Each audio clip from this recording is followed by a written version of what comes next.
When I press the start button switch, you can see there's a little gear icon right here, and I'm past the service interval right now, so it's flashing at me to notify me of that.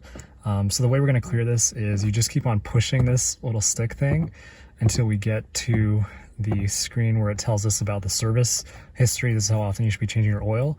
And so what you do is you're going to press and hold this thing, and it usually takes about 10 seconds, but you just hold it. And now this whole thing is flashing, and now that it's all flashing, we're going to again press and hold it.